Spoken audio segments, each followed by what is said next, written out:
22장 54절로 62절의 말씀 읽었고요. 54절에 말씀한 것처럼 멀찍이 따라가니라 라는 제목으로 여러분들 함께 말씀을 나누고자 합니다. 고난 주간에 나누는 아주 대표적인 말씀이기는 하지만 이 수요일 저녁에 이 부분들을 좀 나눴으면 좋겠다라는 생각이 좀 듭니다. 54절에 보면 예수님은 끌려갔고 베드로는 그 예수님을 따라갔다 성경은 말씀합니다. 예수님의 붙잡히심을 통하여 모든 제자들은 도망쳤고 예수님을 따르던 그 수많은 무리들도 다 뿔뿔이 흩어진 상황입니다. 그러나 수제자 베드로는 예수님의 결국을 보고자 마지막까지 예수님을 묵묵히 그 곁을 따라간 것입니다. 예수님의 수제자로서 예수님을 끝까지 따라가겠다는 의도는 참 좋았는데 문제는 뭐냐 하면 그 베드로의 포지션이 문제가 되는 겁니다. 오늘 베드로가 예수님을 따라갔던 그의 위치가 어디였냐면, 포지션이 어디였냐면 54절에 보면 베드로의 자리가 여기였다고 말씀합니다. 한번 같이 읽어봅시다. 54절 시작. 예수를 잡아 끌고 대제장의 집으로 들어갈새 베드로가 멀찍이 따라가니라. 아멘. 베드로가 어디로 따라갑니까? 멀찍이 따라갔다고 성경은 말씀합니다. 멀찍이 따라갔답니다. 적정 거리를 두고 그 거리를 유지하며 따라갔다는 겁니다. 왜 그럴까요? 왜 멀찍이 따라갔을까요? 예수님을 따라가고는 있지만 예수님처럼 붙들리고 싶지는 않은 겁니다. 수제자였기 때문에 어떤 거룩한 부담이 있었는지는 모르겠어요. 자신의 위치가 있고 입장이 있고 또 자신의 어떤 직분이 있기 때문에 또 자신이 외치는 소리가 있잖아요. 다 주님을 떠날지라도 나만큼은 주님을 떠나지 않겠습니다. 사탄아 소리까지 들으면서도 그 자리를 지켰던 베드로인지라 그 자리를 묵묵히 따라가고는 있어요. 그런데 예수님을 따라가고는 있지만 예수님 때문에 부담 갖고 싶지는 않은 겁니다. 예수님을 따라가고는 있지만 예수님 때문에 불행해지는 것은 싫은 거예요. 예수님을 따라가고는 있지만 예수님 때문에 어떤 이 불행한 삶을 감당하기는 참 어려웠던 것 같습니다. 그래서 오늘 본문에 보니까 멀찍이 쫓아 예수님을 따라가는 베드로의 포지션을 보게 됩니다. 이 제자라는 말을 우리가 너무 잘 아는 이 말로 이 디사이플이라고 합니다. 많이 들어보셨죠? 디사이플. 그 디사이플이라는 말의 뜻이 뭐냐 하면 따르는 자입니다. 말 그대로. 그런데 이 따르는 자를 가지고 이 디사이플이라고 하지만 제가 예전에 한번 강의할 때 이런 말씀을 드렸어요. 또 다른 언어가 있다면 바로 팔로우입니다. 팔로우. 요즘에 인스타그램 팔로우 한다고 하잖아요. 따라가는 사람입니다. 디사이플은 주님이 정하신 온전한 목표와 목적을 가지고 믿음의 주요 온전케 하시는 예수를 바라보며 묵묵히 길을 따라가는 사람들은 참 제자, 디사이플이 되는 거고요. 팔로우는 뭐냐 하면 오늘 베드로와 같이 예수님을 따라가고 있기는 한데 예수님 때문에 부담은 싫은 거예요. 예수님 때문에 불행은 싫은 거예요. 예수님 때문에 불안한 것은 싫은 거예요. 적정 거리를 두고 언제든지 예수님을 부인하고 저주하며 뒤돌아 설 수 있는 자신의 유익과 이익만을 위해서 따라가는 제자, 따르는 사람들을 팔로우라고 우리는 이야기할 수 있는 겁니다. 본문을 묵상하면서 깨닫게 되는 것은 뭐냐 하면 예수님을 좋아하고 예수님을 따라간다고 해서 모두가 다 참 제자는 아니라는 거예요. 예수님을 따른다고 해서 모두가 다 디사이플이 되는 것이 아니라 대부분의 사람들은 누구였어요? 팔로우였다는 거예요. 예수님이 십자가 도상에 달리실 때 도대체 몇 명의 제자가 남았습니까? 그 많은 은혜를 입었고 많은 치유를 받았고 많은 고침을 받았지만 잊지 마세요. 99.9%가 예수님을 등지고 부인하고 저주하며 돌아서 버렸습니다. 팔로우였다는 거예요. 오늘날 수많은 교인들이, 수많은 성도들이 예수님을 따라간다고, 오늘도 예배 현장에 있다고, 예수님이 좋아서 예수님의 그 길을 내가 작은 예수가 되어 따라간다고 입으로 시인하며 아멘하고 있지만 잊지 마십시오. 어쩌면 오늘 본문에서 말씀과 같이 정말 많은 대다수의 사람들이 팔로우일 수도 있다는 사실을 우리는 잊지 말아야 되는 겁니다. 언제든지 도망갈 준비, 언제든지 부인할 준비, 언제든지 돌아설 준비가 되어 있다면 그 사람은 참제자가 아니라 그냥 예수님을 따라가기 좋아하는 팔로우 신앙이라는 걸 잊지 말아야 됩니다. 그런데 이 언제든지 떠날 준비가 되어 있다면, 언제든지 돌아설 준비가 되어 있는 사람이라면 그것처럼 불편하고 불안한 관계가 없는 거죠. 생각해 보세요. 집에 들어갔는데 부부가 날마다 싸워요. 입만 열면 요즘에 그 오은영 박사가 또 이 케어하는 프로그램이 하나 있더라고요. 부부들 부부 컬렉션인가? 그거 보니까 뭐 저는 프로는 보지 못했지만 이렇게 쇼츠로 잠깐 보니까 입만 열면 안 산대요. 그러니까 입만 열면 그냥 헤어질 준비들. 여러분 생각해 보세요. 가정에 들어갔는데 그냥 헤어질 준비가 되어 있는 부부의 모습이라면 그것처럼 불안하고 불편한 관계가 어디 있습니까? 언젠간 헤어질 부부. 연인도 마찬가지. 오래 만난 연인들 보면 만나고는 있는데 뭐 겉으로는 뭐 사랑한다고 표현은 하고 있는데 그 마음속에 오래가지 않겠다, 헤어지겠다 라는 마음을 갖고 연인 사이가 이루어진다고 생각해 보십시오. 그것처럼 불안하고 불편한 관계가 어디 있습니까? 회사를 다니면서도 내가 조만간 때려친다 이런 생각을 가지고 회사를 다니면 그것만큼 불안하고 불편한 관계가 어디 있습니까? 학교도 마찬가지예요. 내가 이 수능 점수에 맞게 이 대학에 오기는 했지만 저도 대학교 1학년 때 그만뒀습니다마는 내가 금방 이 학교를 나가버려야겠다라는 마음을 가지고 학교 다닌다면 그것처럼 불안하고 불편한 관계 어딨냔 말입니다. 교회도 마찬가지. 오늘 교회에 나와서 앉아있지만 예배를 드리지만 내가 언젠간 이 교회를 떠나야지. 이 교회 그만 다녀야지 라는 마음을 가지고 그런 분들이 없겠죠. 그런 분들이 없는 줄로 압니다. 있다면 그것처럼 우리 공동체 안에서 불안하고 불편한 관계가 어디냐 말입니다. 너무 고통스러운 거예요. 여러분, 오늘 저와 여러분들은 마찬가지입니다. 오늘 저와 여러분들은 혹시 내가 정말 주님을 잘 따르고 있는 디사이플인지, 언제든지 주님을 등지고 배반하고 부인할 수 있는 내 입장과 내 시간과 내 일정과 내 컨디션과 내 어떤 환경 때문에 언제든지 주님을 등질 수 있는 팔로우인지 우리 한번 이 말씀을 통해 돌아보는 시간이 되었으면 좋겠습니다. 막 예수님에게 사람들이 몰려들고 예수님에게 환호하고 칭송을 보내고 할 때는 예수님의 최측근이라는 것이 그렇게 자랑스러운 거예요. 그렇게 영광되고 축복의 길이라고 믿었습니다. 근데 오늘 예수님이 십자가의 앞에서 모욕을 당하고 핍박을 당하고 조롱당할 때는 그렇게 예수님의 자리, 예수님의 최측근이라는 것이 그렇게 부끄럽고 불안하고 불편한 자리일 수 없는 거예요. 그게 바로 베드로의 신앙이었다는 것입니다. 그래서 오늘 본문에 어떻게 합니까? 멀찍이 따라 예수님을 쫓아가고 있는 거예요. 어떤 의무감은 있는 거죠. 내가 뱉어놓은 이야기들도 있거니 직분이 있으니까, 명분이 있으니까.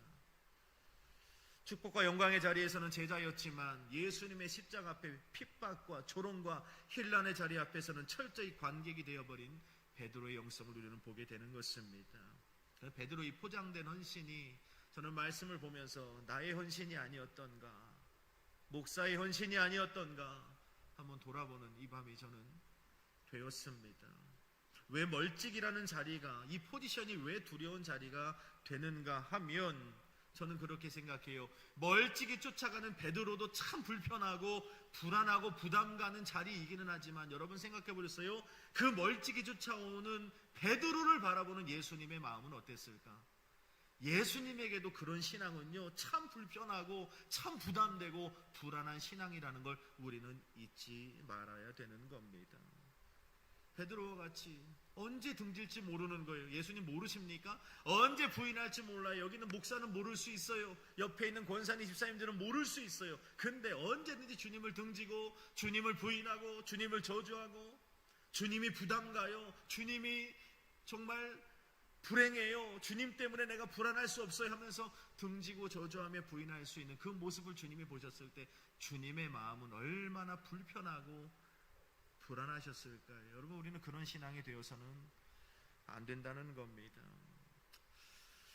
오늘 본문에 보면서 우리가 이 베드로의 모습을 통해 우리의 신앙을 돌아보게 될 터인데요, 베드로를 주신 오늘 본문을 통해서 우리에게 주는 첫 번째 주제는 무엇이냐면 베드로는 자신의 신분을 명확히 밝힐 수 없었다는 것이 너무 안타까운 모습이라는 것입니다. 우리는 그리스도인으로서 우리의 신분을, 우리의 정체성을 알고 있는 게 중요해요.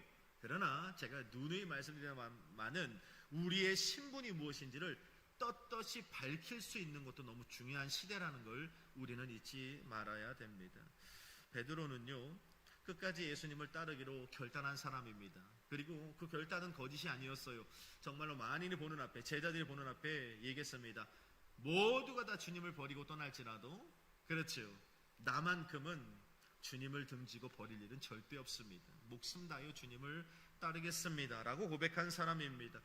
그 고백 때문이었을까 오늘 모든 제자가 다 도망을 쳤고 따르던 팔로우들이 다 예수님을 등지고 뿔뿔이 흩어졌지만 수제자 베드로만큼은 끝까지 예수님 곁을 지키고 멀찍이나마 그 자리를 따라가고 있는 것입니다. 그런데 마침 55절에 보니까 그냥 따라가게 내버려 두면 참 좋은데 대제사장의 계집 여종 하나가 나타나 갑자기 누구를?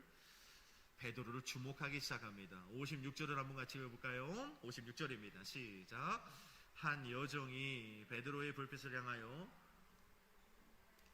주목하여 이르되 이 사람도 그와 함께 있었느니라. 아멘. 제사장의 계집 여종 하나가 베드로를 알아봅니다. 여기 보니까 56절에 중요한 단어가 나와요. 좀 이따 나누겠지만 주목이란 단어입니다. 주목. 하나님의 사람들은 세상에 주목을 받고 있는 존재라는 걸 잊지 말아야 됩니다. 이건 조금 이따가 나누게 할 거고요. 본문에 보니까 그 여종이 베드로를 알아보았다고 말합니다. 뭐라고 말합니까? 너도 그와 함께 있었느니라 라고 말합니다. 그러자 57절에 베드로가 대답합니다. 뭐라고 대답하죠? 마치 내가 주님과 함께 있었지, 함께만 있었어. 난 제자, 아니 제자였기만 해. 나는 예수님의 수제자란다. 다 주님을 등질지라도 나만큼은 주님을 떠날 수 없지. 짜잔 하고 나타났으면 성경은 다시 쓰였고 베드로는 정말 우리가 지금도 위대한 사도이긴 하지만 정말 위대한, 우리가 존경할 만한 주님의 수제자가 되었을 겁니다. 그런데 57절에 보니까 참 안타까워요. 어저께만 해도 다 주님을 등져도 나는 떠나지 않아. 확신에 차서 결의했던 그 베드로가 뭐라고 말하냐 하면 베드로가 부인하여 이르되 함께 있었느니라 라는 말이 끝나자마자 베드로가 조금 떠듬떠듬 그러며 이르되, 이러면 조금 위로가 됐을 수 있어요. 제가 성경 보면서 베드로가 조금 갈등하며 이르되 이러면 좋겠는데 갈등도 없어요. 뭐라고 말합니까? 곧장 부인하여 이르되 뭐라고 말합니까? 여자여 내가 그를 알지 못하노라. 부인합니다. 부인해요. 오늘 성경에는 그냥 부인했다고 말하지만 다른 성경에 보면 저주하며 부인하게 되었다라고 성경은 말씀합니다. 한 가지 좀 참 넌센스는 뭐냐 하면 아이러니한 점인데, 오늘 베드로가 예수님을 그나마 멀찍이라도 쫓아가다 보니까 이런 고난과 연단이 찾아오더라는 거예요. 아예 주님을 따를 생각도 하지 않아 도망쳐버린 제자들에겐 이런 시련과 연단조차 찾아오지도 않아요. 주님을 따라가던 팔로우들 그 수만 명의 2만 명, 3만 명 쫓아오던, 주님을 통해 수많은 고침과 치유와 회복과 그 놀라운 능력을 경험했던 자들은 다 뿔뿔이 흩어 그들에게는 이런 시험과 고난과 연단조차 찾아오지도 않더라는 거예요. 나름대로 쫓아가겠다고 멀찍이라도 쫓아가며 예수님 곁을 지키고자 했던 베드로에게 이런 시련과 연단이 찾아오더라는 겁니다. 이게 참 아이러니한 부분이에요. 오늘 이렇게 저녁에 일부러 나와서 예배를 드리고자 하면 고난이 없고 연단이 없고 시험이 없고 참 그러면 좋겠는데, 나름대로 이 저녁까지 나와 예배하고 교회를 봉사하고 헌신하고 아이들 먹이고 입히고 양육하는 그런 일들에 충성하고 그러면서 막 시험이 다가오고 연단이 다가오고. 지난주에 토요일날 우리 너무너무 예쁜 GMA 캠프 워시퍼들이 모여서 인천에서 평택에서 이렇게 와서 매주마다 연습을 합니다. 자기들이 이제는 제가 밥을 안 사주니까 알아서들 밥도 사 먹고 얼마나 예쁜지 몰라요. 그렇게 하는데 그냥 여기저기서 워십을 하는 친구들을 향한 그런 공격들이 좀 있었나 봐요. 제가 중재를 잘했습니다만은 얼마나 이 자매들이, 예쁜 자매들이 눈물 흘리는데 마음이 아픈지. 거기 제가 단톡방에 있는데 아이들이 그 순수한 마음으로 기도문을 올려요. 하나님 우리 언니를 지켜주세요. 하나님 우리 시은이 동생, 우리 도윤이 우리 친구의 마음을 지켜주세요. 이러면서 서로 막 중보를 하는데 얼마나 예쁜지 몰라요. 제가 그렇게 얘기했어요. 너희들이 이렇게 헌신하니까 이런 시험도 있는 거야. 이런 시험과 연단을 통해서 다져질 거야. 그리고 어느 순간 캠프가 끝나면 예수님의 제자가 되어 있는 너희들을 보게 될 거예요. 할렐루야. 제가 그렇게 얘기를 해줬어요.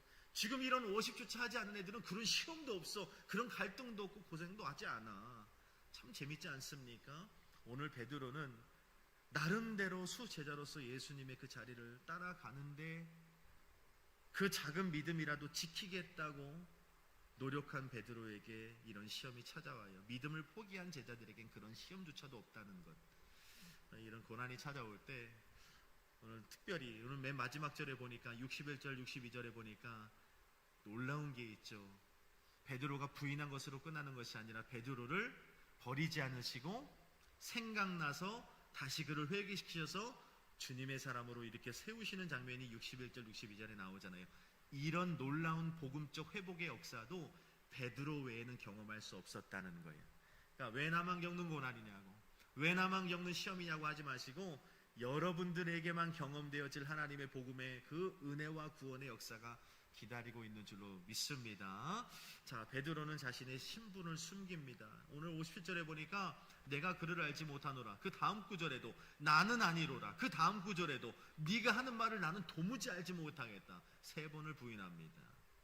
갈등 고민조차 하지 않고 예수님을 핍박하고 십자가에 못 박으러 외치는 그 무리들과 다를 바 없는 사람처럼 그 무리 가운데 섞여서 어떻게 합니까? 동조하고 있는 거예요. 나는 몰라. 너희들도 모르지. 나도 몰라. 아니야, 너 예수 믿는 제자였잖아. 그와 도당이라, 같은 도당이라, 쫓는 수제자 아니었던 거. 아니야, 나도 너희들과 똑같아. 십자가에 못 박으라. 못 박으라. 저주해라. 저주해라. 같이 그들과 함께 섞여서 그 군중과 함께 동조하는 베드로의 안타까운 모습. 그런데 마음속에 한 가지 위안은 있었겠죠. 그래도 나는 주님을 따르고 있어. 그래도 나는 주님을 쫓아가고 있잖아 하면서 스스로 어떤 위로와 위안을 삼고 있었을 거예요.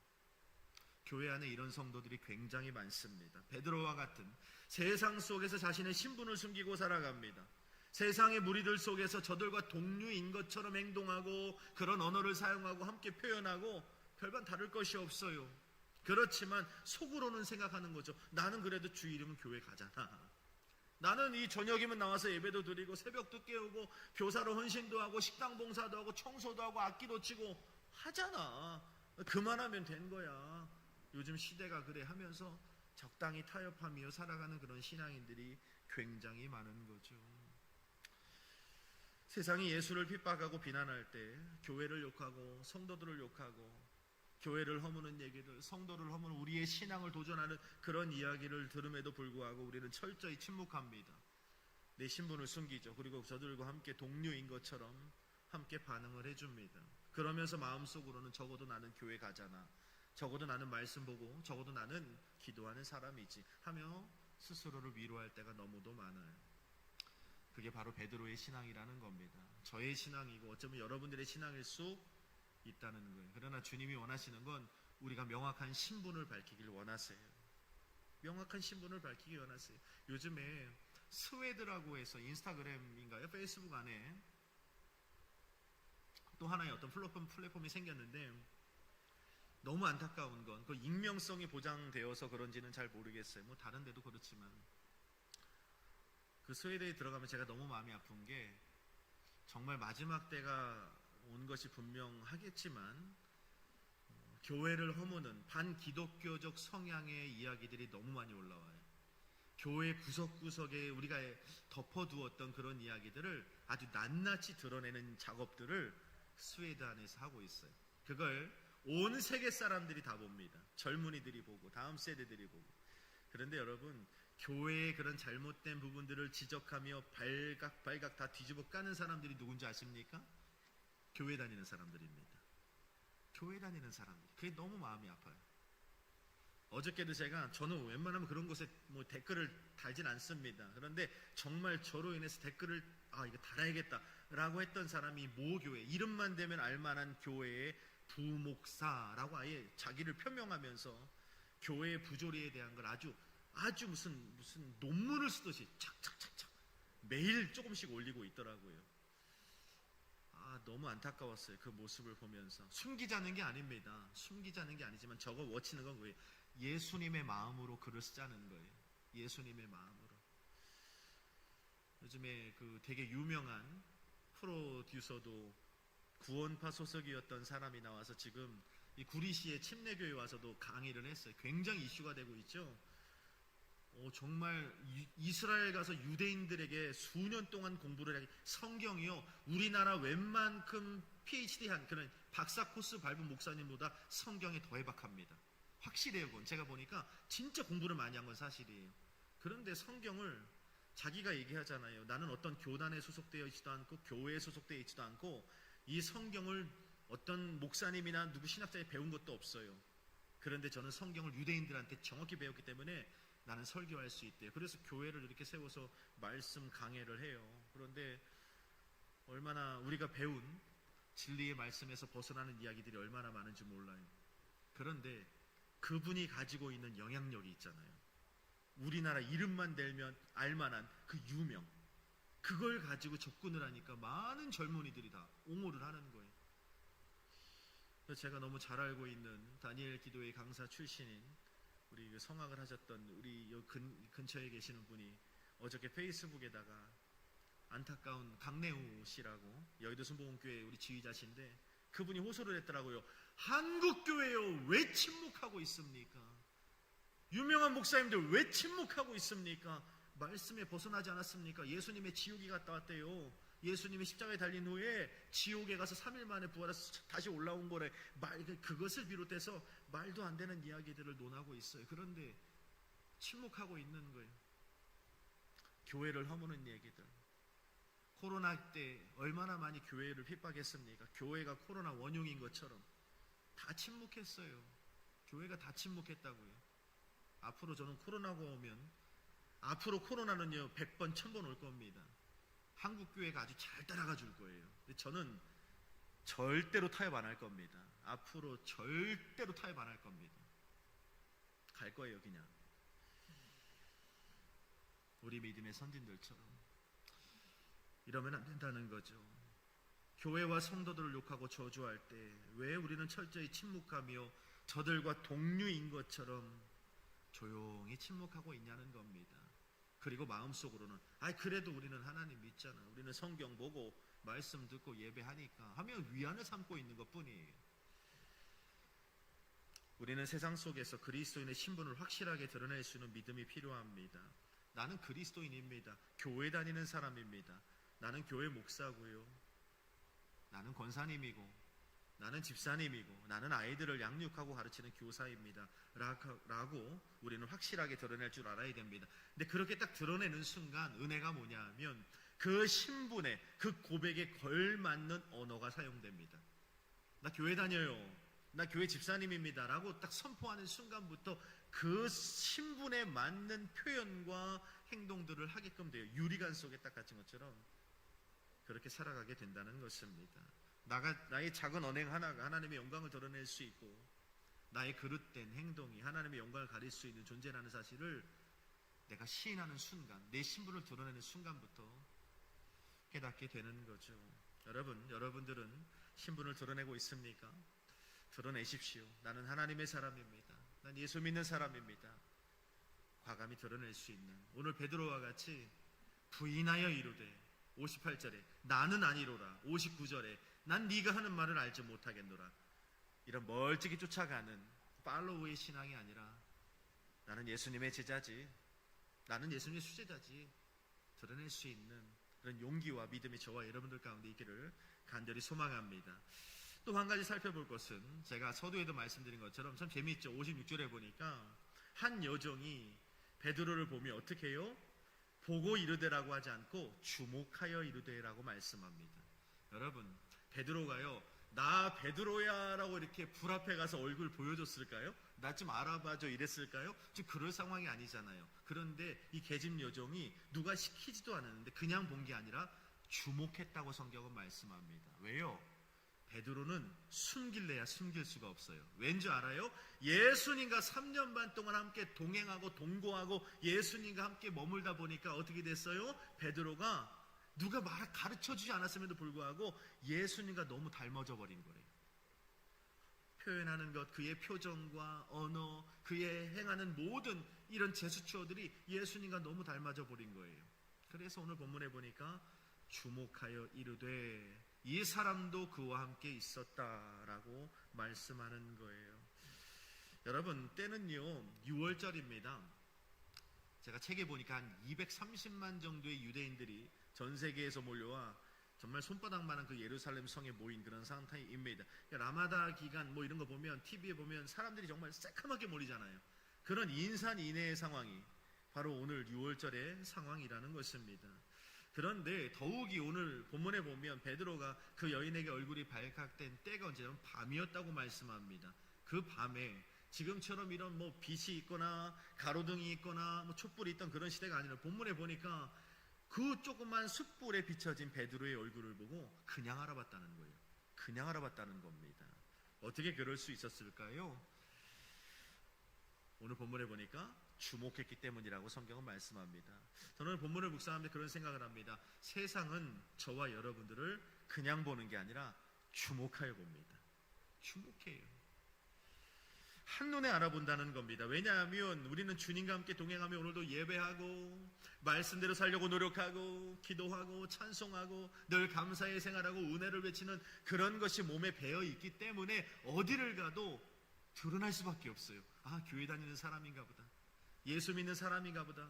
드러날 수밖에 없습니다. 한눈에 알아본다는 것입니다. 세상 속에 숨어서 그냥저냥 섞여서 살아가고 싶은데 그럴 수가 없어요. 알아봅니다. 그래서 주님이 우리에게 말씀한 거예요. 너희는 세상의, 그렇죠, 빛이라 세상의 소금이라. 여러분, 빛이 감춰집니까? 절대 감춰지지 않아요. 요만한 촛불이라 할지라도 여러분 깜깜한 곳에 촛불도 그냥 환한 빛으로 보여질 수밖에 없습니다. 여러분, 소금은요 짠맛을 내잖아요. 소금은 짭니다. 소금이 달 수 있나요?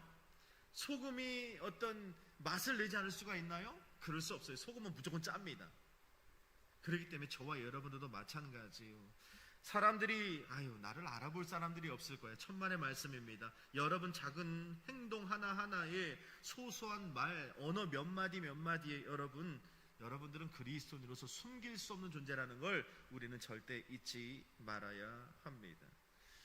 그렇기 때문에 세상이 지켜보고 있다는 사실을 늘 마음판에 새기고 조심하며 우리는 살아가야 합니다. 예전에 제가 강의할 때 아브라함과 롯이 결별하잖아요. 아브라함과 롯이 결별한 이유가 뭐였죠? 왜 결별을 했어요? 싸웠나? 너무 많아가지고. 그렇죠. 아브라함의 소유와 롯의 소유가 너무 많았어요. 근데 문제는 그 종들이 다투는 거예요. 종들이. 성경에 보니까 종들이 다투었다고 말씀합니다. 그런데 그 다툼 때문에 헤어진 것 같지만 성경을 가만히 들여다보면 아브라함이 롯을 찾아가 네가 우하면 내가 좌하고 내가 좌하면 네가 우하리라 라는 말 직전에 어떤 표현이 나왔냐면 아브라함이 머무는 땅, 롯이 머무는 땅, 그 땅에 누가 있었냐 하면 이방인들이 거주했다는 구절이 딱 명시되어 있습니다. 왜 써 있을까요? 이방인들이 그 땅에 함께 거주했다는 이야기를? 안 그래도 빚어본데 걔네까지 와서 더 빚어봤더라 뭐 이런 내용입니까? 그게 아니죠. 보고 있었다는 거예요. 보고 있었다는 거예요. 하나님 모르는 사람들이 주목하여 보고 있었다는 거예요. 쟤네 다투네? 그런데 다투는 것도 다툴 수 있어, 믿는 사람도. 그런데 하나님 믿는 사람들, 하나님 앞에 예배하는 사람들이란 저 사람들은 다툼을 어떻게 해결해 나아가는지 보고 싶은 거예요. 저 갈등을 어떻게 해결해 나아가는지를 보고 싶은 거예요. 아브라함은 그걸 알았어요. 야, 우리가 이 다툼 속에서, 이 갈등 속에서 충분히 갈등할 수 있고 믿는 사람도 다툼할 수 있지만 믿는 사람들은 이렇게 갈등을 풀어헤치고 이 다툼을 이렇게 해결해 나간다는 걸 보여주고 싶었던 겁니다. 그래서 어떻게 해요? 삼촌이 먼저 가서 네가 먼저 선택해. 좋은 것으로. 네가 우하면 내가 좌하고 네가 좌하면 내가 우할게. 이 모습을 통해 성경은 나와 있지 않지만 아마 이방인들이 탄식을 했을 겁니다. 야, 진짜 다르다. 욕심 부리지 않고 삼촌이라는 사람이, 지주라는 사람이 네가 좋은 땅 선택해. 네가 우하면 내가 좌하고 네가 좌하면 내가 우해. 저런 사람이 어딨어? 하나님 믿는 사람이래. 예수님 믿는 사람이래. 알고 봤더니 목사님이래. 알고 봤더니 성령에게 권사님이더래. 알고 봤더니 성령에게 집사님이더래. 할렐루야. 이러면서 복음이 전해지는 거예요. 세상이 지켜보고 있다는 겁니다. 세상에서 그리스도인들은 어떠한 모습으로든 드러나게 되어 있다는 사실을 우리는 잊지 말아야 됩니다. 오늘도 직장과 일터 속에서 그냥 보는 것 같지만 이 말씀 잊지 마세요. 여러분들을 주목하며 봤을 겁니다. 여러분들의 학교 생활 속에서, 여러분들의 친구들과의 만남, 또 지인들과의 만남, 가정생활 속에서 여러분들을 그냥 보고 있지 않아요. 주목하여 봅니다. 이 상황 속에서 저는 어떤 결정을 내릴까? 이 문제 앞에서 어떤 선택을 할까? 어떤 표현을 할까? 어떻게 반응할까? 유심히 주목하고 있다는 사실을 우리는 잊지 말아야 된다는 겁니다. 그것은 우리들의 허물을 찾기, 그리스도인들의 허물을 찾기 위함일 수도 있고요. 또 한 가지는 뭔가 자신들과 다른 점이 있을 것이라는 기대감일 수도 있다는 것을 우리는 잊지 말아야 하는 겁니다. 이 여인이 물어봅니다. 너도 그와 함께 있었느니라. 56절에 보니까 베드로가 나는 부인하여 이르되 그를 알지 못하노라. 58절 나는 아니로라. 나는 내가 하는 말을 알지 못하노라. 60절에 이렇게 말씀합니다. 베드로에게 예수님과 함께 있던 시간은 잊지 못할 추억이고 기쁨이고 베드로의 고백대로 그는 축복이라고 생각을 했습니다. 참 재밌죠? 어느 순간에는 주님과 함께 있는 것이 그렇게 행복이고 만족이고 또 주님과 함께 있는 것이 자랑이고 축복이라고 생각했는데 어느 순간에 오니까 주님과 함께 붙어 있는 것 자체가 부담이 되고 불행해지고 불안한 이유가 되어버린 베드로를 우리는 발견하게 되는 겁니다. 많은 성도들도 그래요. 어느 순간에는 막 은혜가 넘칠 때는 주님과 함께 라면, 세상에서 제일 맛있는 라면이 주님과 함께 라면, 막 잃어가면서 그렇게 막 주님과 함께 있는 게 가장 큰 자랑거리고 그렇게 기대가 넘치고 만족이 되고 축복입니다라고 외쳤는데 어느 순간에 가서는 주님 앞에 함께 있는 것 자체가 부담이 되고 주님과 함께 있어야 되는 그 시간이 그냥 버겁고 불안해지고 나는 참 불행하다라고 생각하는 그런 사람들이 우리 주변에 많다는 거예요. 그 이유가 뭐냐? 오늘 베드로가 보여주잖아요. 54절에 보니까 베드로가 멀찍이 따라가니라. 멀찍이 따라가는 신앙의 결과가 그렇다는 거예요. 한때는 주님이라면 할렐루야, 주님의 채찍근이고 수제라는 것이 그렇게 자랑거리가 되고 만족이 되는데 오늘은 그저 부담이에요. 그냥 다 몰라줬으면 좋겠어요. 그냥 내가 하나님의 사람이라는 걸 다 그냥 덮어줬으면 좋겠는, 누구보다 세상에서 가장 불행하고 불안한 불편한 베드로의 모습을 우리는 발견하게 되는 것입니다. 왜 그럴까요? 멀찍이 쫓아가는 신앙이었기 때문이라는 겁니다. 오늘 우리가 주님을 따라가고 있는 우리의 신앙 속에 나의 포지션이 어디인데, 지금 내 위치가 어디인가를 한 번쯤은 돌아볼 필요가 있습니다. 우리 가정의 신앙의 위치, 우리 교회의 신앙의 위치, 우리 사역의 신앙의 위치가 어디인지. 멀찍이 따라가는 신앙은요, 반드시 오늘 베드로와 같은 결과를 낳을 수밖에 없다는 것을 우리는 잊지 말아야 한다는 것입니다. 마지막으로 베드로가 예수님을 부인합니다. 우리도 주님을 부인할 때가 있을 수 있어요. 왜 그랬을까? 주제만 이야기하고 마치겠습니다. 세 가지였어요. 첫 번째는 54절에 나옵니다. 베드로가 멀찍이 따라가니라. 예수님을 멀찍이 따라갔다는 거예요. 주님과의 거리가 생기면요, 주님을 부인하게 됩니다. 주님이 때로는 불편해지고요, 때로는 주님 부담이 될 때가 있어요. 멀찍이 쫓아가는 신앙입니다. 성경에 보세요. 모든 믿음의 선진들이나 모든 믿는다고 하는 민족들이 언제 주님을 부인합니까? 하나님의 말씀을 등지고 하나님과 거리가 생겼을 때 하나같이 주님을 부인하고 돌아서는 것을 우리가 보게 되는 겁니다. 뭔가 우리의 신앙을 돌아봤을 때 주님과 멀찍이 쫓아가는 생각이 든다면 빨리 주님과 그 거리를 좁혀나갈 수 있는 저와 여러분 되기를 바랍니다. 두 번째 이유는 반대자들에게 둘러싸여 있었기 때문입니다. 여기를 왜 갑니까? 보세요, 본문에 사람들이 뜰 가운데 불을 피고자 함께 앉았는지라. 베드로가 어디에 앉았어요? 56절에 55절에 베드로가 그 가운데 앉았다고 말씀합니다. 왜? 지금 다 예수를 잡아서 십자가에 못 박으라 하는 사람들 그 가운데 베드로가 가서 앉아있다는 거예요. 너무 답답한 거 아닙니까? 이게 자리가 위치가 선적 잘못다는 이야기도 하지만 무슨 말이냐면 불신앙의 사람들에게 애워싸여 있는 베드로를 보게 되는 거예요. 예수님을 잡아 죽이려고 하는, 십자가에 못 박으려 하는 이 신앙인들, 불신앙인들 사이에 베드로가 있다 보니까 어떻게 됩니까? 결국은 근묵자흑, 근주자적이라고 하잖아요. 물들어 버리는 겁니다. 주님을 부인하게 되는 거예요. 여러분, 주변에 그래서 항상 믿는 자들을 둬야 됩니다. 믿음의 그런 공동체 안에서, 교회라는 공동체 안에서, 그 소그룹이라는 공동체, 사역이라는 공동체 안에서 꼭 믿음의 사람들과 함께 머물러야 되는 거예요. 물들게 되어 있기 때문이라는 것입니다. 제가 요즘에 새벽에도 정말 마음이 아파서 기도했던 게, 저한테 청소년 때부터 배우고 자랐던 녀석이 멀리 이사를 가서 결혼해서 아기도 낳았던데 아침마다 점을 보더라고요. 제 아내에게 보여줬어요. 이렇게 됐어. 너무 마음이 아파. 기도 좀 하자. 제가 새벽에 기도하고 있어요. 조만간 연락을 하겠지만 아침마다 누구를 만나야 될지, 무슨 일을 해야 될지 이런 거를 다 점을 본다 하더라고요. 점을 왜 보게 됐는가 봤더니 아내가 믿지 않고 그렇게 점을 좋아하는 아내를 만났어요. 물들어 버린 거예요. 물들어 버린 거예요. 점을 보거나 그러면 안 됩니다. 그 하나님 정말 기뻐하지 않으시는 거예요. 관상 보고 뭐 있잖아요. 이렇게 뭐 철학관에 가서 뭐 물어보고 이거요, 철저하게 회개해야 됩니다.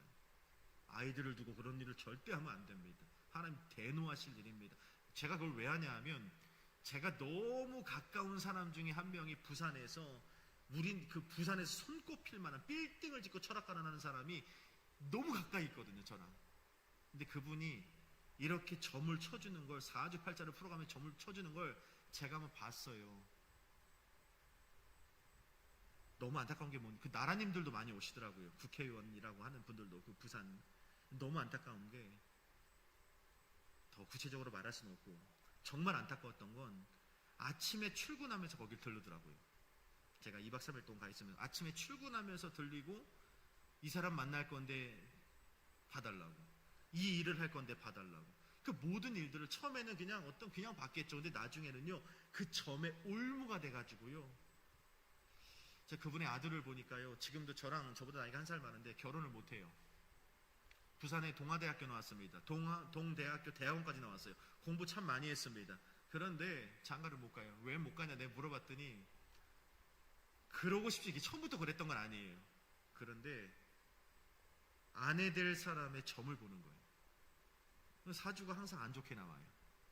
남편을 빨리 죽일 여자, 이렇게 나온답니다. 그래서 결혼을 안 해요. 3번이나. 너무 안타까워요, 보면. 왜 그러냐 하면, 처음부터 그런 건 아닌데 물들어가더라고요. 이렇게 물들어갑니다. 저주입니다, 저주. 옳지 않아요.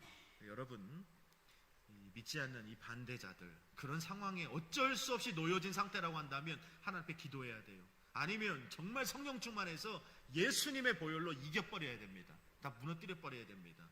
그게 안 된다고 하면 기도해야 돼. 하나님, 내가 이 자리를 벗어나게 해주옵소서. 정말 간절히 기도해야 돼, 하나님 앞에.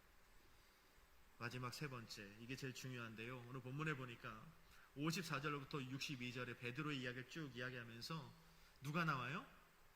베드로가 나오죠. 누가 나오죠? 베드로가 나와요. 베드로가 나와요. 베드로만 나와요. 이게 너무 마음이 아팠어요. 만약에 다른 제자가 몇 명이라도 베드로 주변에 있었더라면 베드로가 이렇게까지 무너지진 않았을 겁니다. 베드로는 진심이었거든요. 여러분, 베드로 기억하십니까?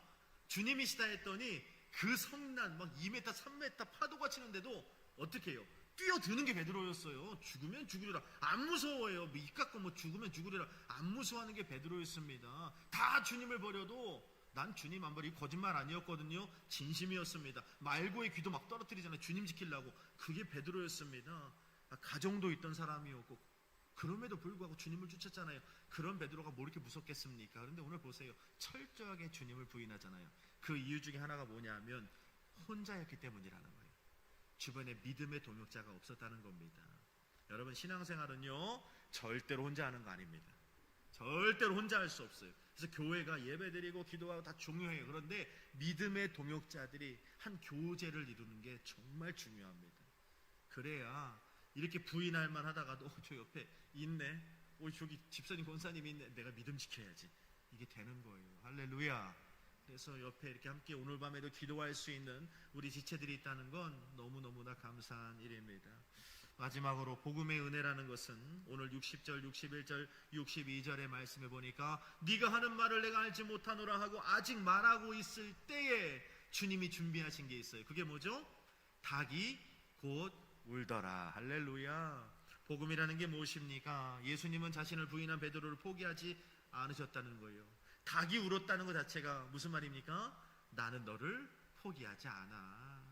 베드로가 참 그 말씀을 듣고 어떻게 합니까? 그 말씀이 생각나서 61절 하반절에 밖에 나가서 심히 통곡하니라. 통곡했다는 게 무슨 말입니까? 눈물이 났어요? 회개했다는 거죠. 그죠?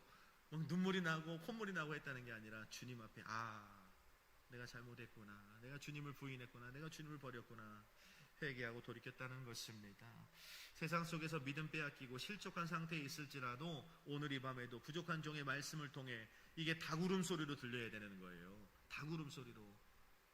내가 잘못했구나, 내가 팔로우였구나, 주님을 진정으로 따르는 참제자가 아니고 팔로우였구나. 행복할 때는 그냥 막 주님과 함께 동행할 때 막 만족하고 기뻐하다가도 또 어떨 때에는 주님을 부인하고 주님이 부담되고 정말 주님이 싫고 신앙생활을 놓아버려야 되겠다 이런 생각할 때도 많았던 정말 연약한 믿음이 나였구나. 그리고 나서 회개하고 돌이킬 수 있는 저와 여러분들이 되어야 한다는 거죠. 오늘 이 밤에도 그 주님의 준비하신 닭 울음소리를 들으시고 주님 앞에 십자가로 나아가 주님을 온전히 쫓아가는 참 제자로 거듭나는 저와 여러분 되기를 간절히 소망합니다. 기도하겠습니다.